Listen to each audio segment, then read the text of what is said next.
প্রথম প্রশ্ন দেখতে পাচ্ছি আমি, বাহ্যত ধার্মিক, দাড়ি রাখেন, টুপি পাঞ্জাবি পরেন, এরকম অনেক ব্যবসায়ীও পণ্য মজুত করে বাজারে কৃত্রিম সংকট সৃষ্টির সঙ্গে জড়িত। এদের কারণে ধার্মিকদের প্রতি সমাজের মানুষের বিরূপ ধারণা তৈরি হয়। অনেকে দাড়ি টুপি নিয়ে ট্রল করেন। এ বিষয়ে আপনার সুচিন্তিত মন্তব্য কামনা করছি।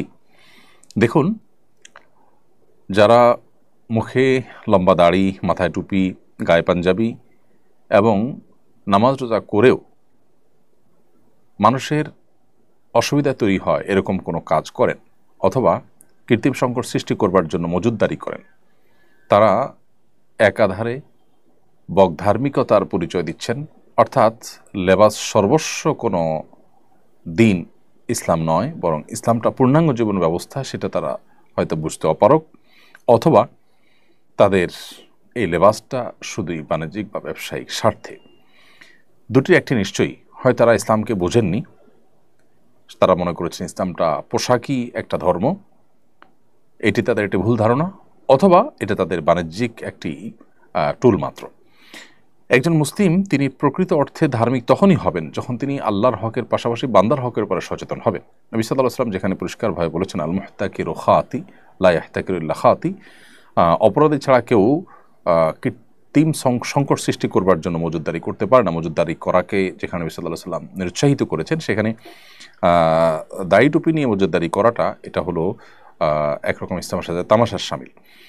দ্বিতীয়ত, আমরা আমাদের যে সমস্ত ভাই ব্রাদাররা যারা বাহ্যিকভাবে ইসলাম চর্চা করেন কিন্তু বেচাকেনা করতে গিয়ে, ব্যবসা বাণিজ্য করতে গিয়ে, অন্যান্য কাজকাম করতে গিয়ে তারা আল্লাহর বিধিবিধানকে মেনে চলছেন না, মানুষের কষ্টের কারণ হচ্ছেন, মানুষের অধিকার নষ্ট করছেন, তারা ইসলামটাকে ভালো করে যেন বোঝেন, ইসলামটাকে ভালো করে যেন শেখেন এবং জানার চেষ্টা করেন, সেই জন্য আমি তাদেরকে বিনয়ের সাথে অনুরোধ করছি।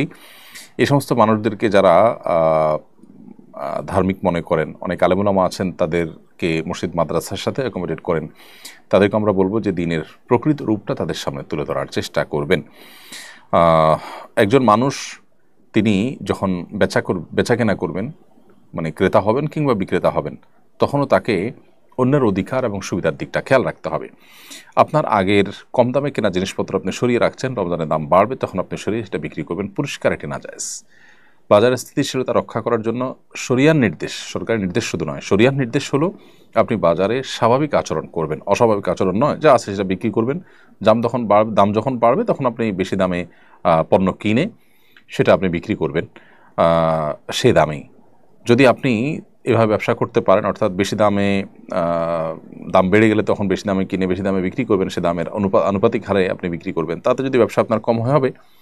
কিন্তু যদি আপনি আগে থেকে মাল স্টক করে রেখে এরপর দাম বাড়ার পর বিক্রি করেন, তাহলে সেক্ষেত্রে এটা হবে কৃত্রিম সংকট সৃষ্টি করা। বিশেষ করে এই ধরনের মাল সরায় রাখার ফলে যে সংকট সৃষ্টি হয়, তার ফলেও দাম অনেক সময় বেড়ে যায়।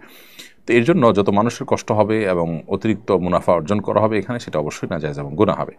নবী সাল্লাল্লাহু আলাইহি ওয়াসাল্লাম বলেছেন, সবচেয়ে উত্তম মানুষ হলো তারা যারা ক্রয়ের সময় এবং বিক্রয়ের সময় উভয় সময় মানুষের প্রতি সহমর্মিতা, আন্তরিকতা, অন্যের অধিকার এগুলোর পর সচেতন থাকে। সামহান ইদা রাহিমাল্লাহু ইমরাআন সামহান ইদা বা সামহান ইদা ইশতারা, যখন সে বিক্রি করে তখনও সে আন্তরিক থাকে, বিনয়ী থাকে এবং অন্যের অধিকারের পর সচেতন থাকে, এবং যখন কেনে ক্রেতা হয় তখনও সে একই রকমের মোড তার মধ্যে থাকে। অতএব দাড়ি টুপি নিয়েও যারা এই কাজগুলো করছেন তারা ইসলামকে সঠিকভাবে বুঝতে পারেনি বলে আমাদের ধারণা। আল্লাহ তাদেরকে হেদায়েত দান করুন, আমরা দোয়া করছি।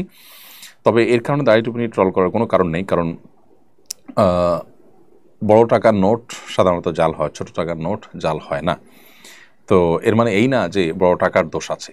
দাড়ি টুপি লাগালে মানুষ ভালো মনে করবে, কারণ দাড়ি টুপিওয়ালা মানুষ সাধারণত ভালো হয়ে থাকে। অতএব লেবাস যদি কেউ ধারণ করে এটা তার ত্রুটি, লেবাসের ত্রুটি না, বিধায় লেবাস নিয়ে ট্রল করা না অবশ্যই অনুচিত।